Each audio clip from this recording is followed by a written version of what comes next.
రమేష్ గారు నమస్కారం అండి. నమస్కారం రమేష్ గారు, ఏం చెప్తారు మీరు? నాకు తెలిసి మీరు 2011-12 నుంచి చూస్తున్నారు నేను. మీరు అప్పుడు కూడా సుప్రీంకోర్టులో ఇంజనీరింగ్ కాలేజ్ సంబంధించి కూడా కిరణ్ కుమార్ రెడ్డి హయాన్ నుంచి చూస్తున్నారు. ఇదే ఫీజు రీఎంబర్స్మెంట్ చేయమని 13 సంవత్సరాలుగా అడుగుతున్నారు. అంటే అది ఫీ రియంబర్స్మెంట్ సుప్రీంకోర్టులో కొట్లాడింది. ఫీ రియంబర్స్మెంట్ కాదు, అది ఫీ ఫిక్సేషన్.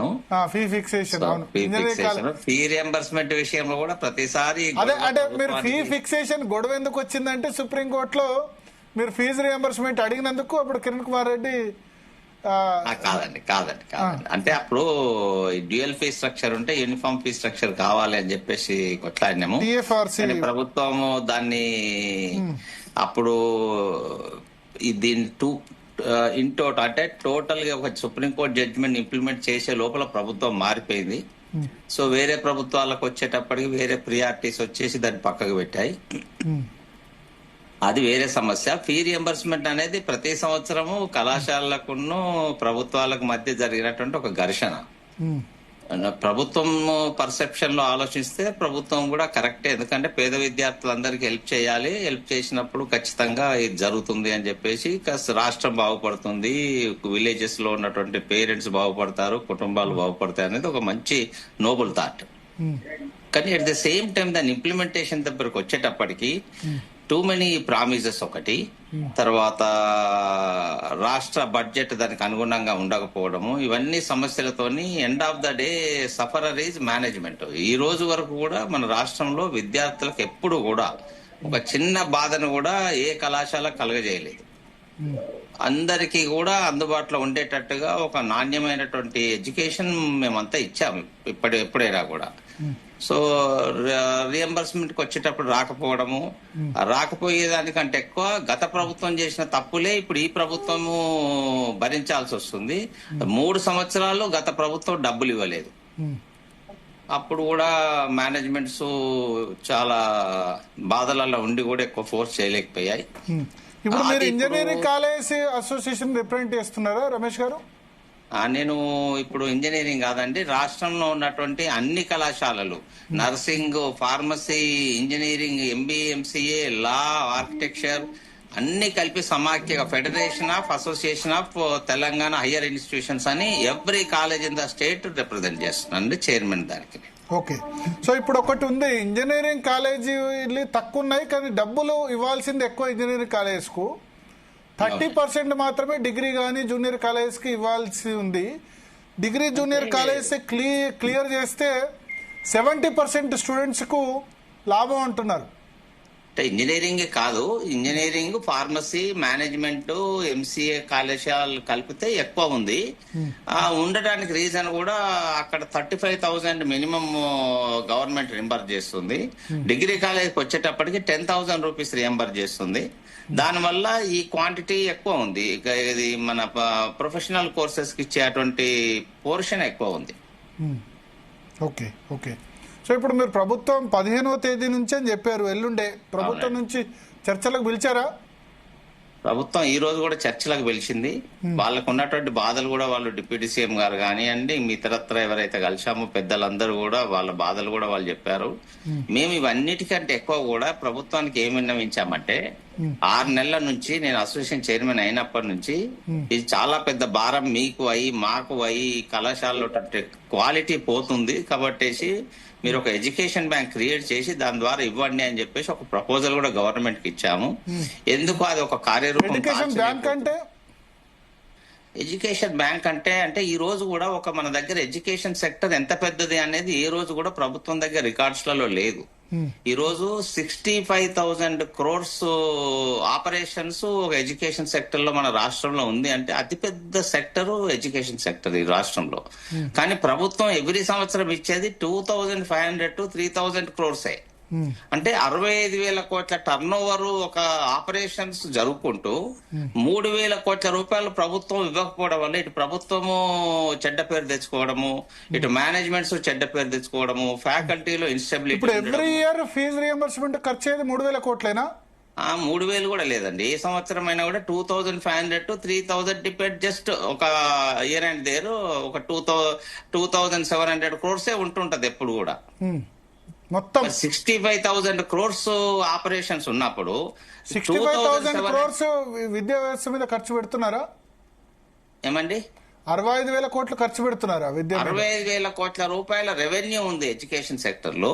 ఓకే. 65,000 కోట్ల రెవెన్యూ ఉన్నప్పుడు 3,000 కోట్ల రూపాయల విషయంలో ఇంత రాద్ధాంతం జరిగే రెవెన్యూ రాష్ట్ర ప్రభుత్వానికి వస్తుందా?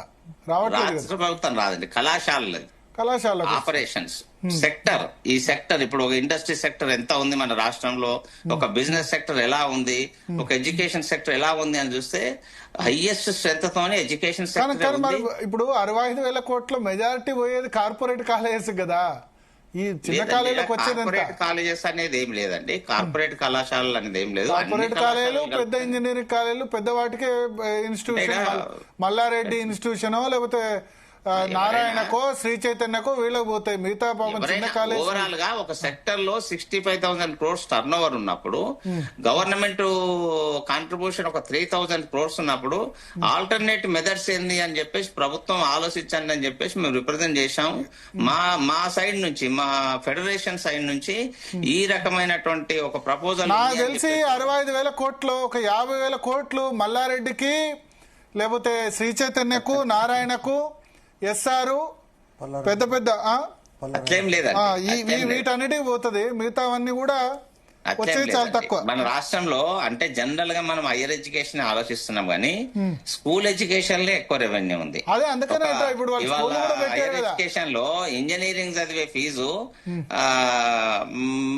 ఆల్మోస్ట్ ఆల్ ఒక 1 lakh యావరేజ్ గా అనుకుంటే ఒక స్కూల్ ఫీజు 2 lakhs యావరేజ్ గా మన స్కూల్స్. ఇప్పుడు ఆక్రిడ్జ్ స్కూల్, లేకపోతే Hyderabad public school, Delhi public school అను, లేకపోతే భాష్యము, నారాయణ, శ్రీ చిత్రం వీళ్ళు స్కూల్స్ నుంచే మొదలు పెట్టారు కదా. సిక్స్త్ సెవెంత్ నుంచే ఐఐటి ఫౌండేషన్ లేకపోతే సివిల్స్ ఫౌండేషన్ అని పెట్టారు కదా. 6వ తరగతి నుంచి సివిల్స్ చెప్తారట చదువు. అంటే ఇక ప్రభుత్వంలో ఒక లైసెన్సింగ్ సిస్టమ్ లో వీక్నెస్ ఉండడంతో ఇవన్నీ ఇష్యూస్ పుట్టుకుంటూ వస్తుంటాయి. సో దాని విషయంలో ప్రభుత్వం అర్థం చేయాలంటే ఇది చాలా సమస్యలు కాబట్టి వాళ్ళు కూడా వాళ్ళకు ఉన్నటువంటి పరిధులు ఏమో మాకు తెలియదు.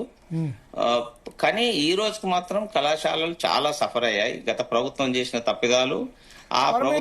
మీరు ప్రభుత్వం చెప్పరాదా? మీకు చేతనైతే ఫీజు రియంబర్స్మెంట్ ఇవ్వండి, లేకపోతే స్కీమ్ బంద్ చేయండి. ఎంతమందికి, లేకపోతే ఎంతమందికి అయితే అంతమందికి ఇవ్వండి అని చెప్పండి. ఒక వ్యవస్థలో, ఒక పొలిటికల్ సిస్టమ్ లో, అడ్మినిస్ట్రేషన్ లో వాళ్ళకున్న పాలసీస్ ప్రకారం వాళ్ళు చేస్తుంటారు. We are very small part of the state. ఈ స్టేట్ లో మాకున్న చిన్న పార్ట్ తో మేము అడ్వైజ్ ఇచ్చేంత.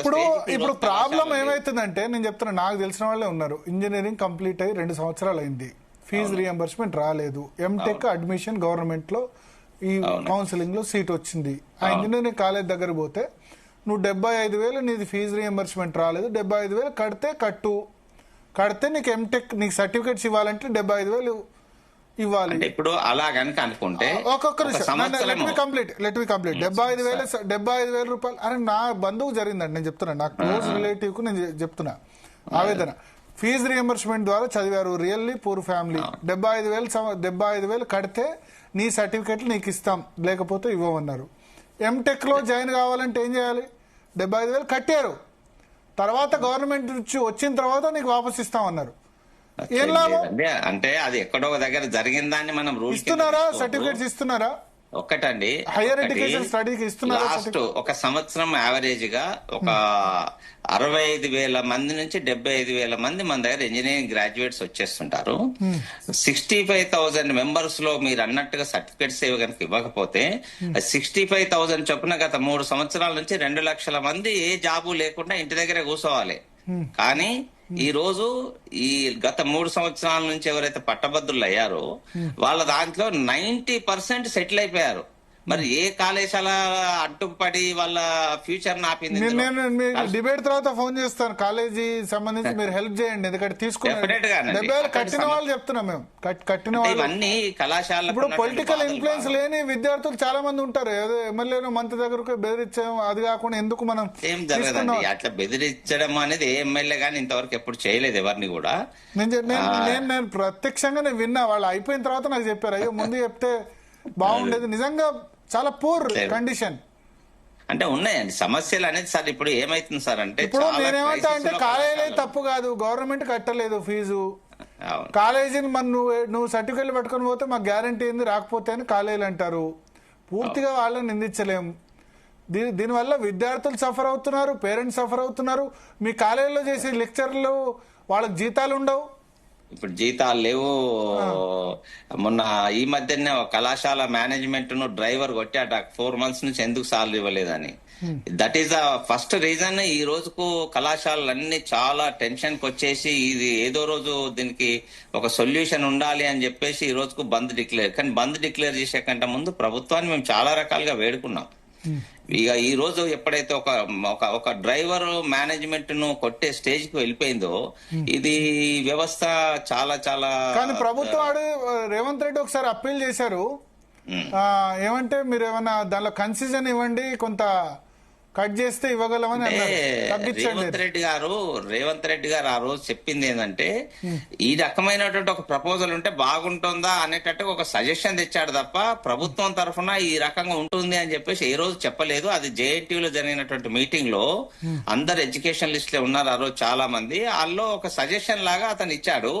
దాని విషయంలో మా కళాశాలలు కూడా వేయేసి ఇదేమో బ్యాంక్ సిస్టమ్ కాదు, ఎన్పిఎల్ అయిన ఒక సిస్టమ్ కాదు, కళాశాలలో రన్నింగ్ కళాశాలకు అలా ఇవ్వడం వల్ల ప్రభుత్వానికే చెడ్డ పేరు వస్తుంది. ఈ ప్రభుత్వానికి చెడ్డ పేరు అని తెచ్చుకోకూడదని చెప్పేసి మేము అందరం వెళ్ళి కూడా మేము ప్రభుత్వంలో ఉన్నట్టు అందరు ఆఫీసర్స్ కు రిక్వెస్ట్ చేసాం. One time settlement. ఒకసారి one time settle. Prasanna Harikrishna గారితో మాట్లాడదాం. ప్రసన్న హరికృష్ణ గారు,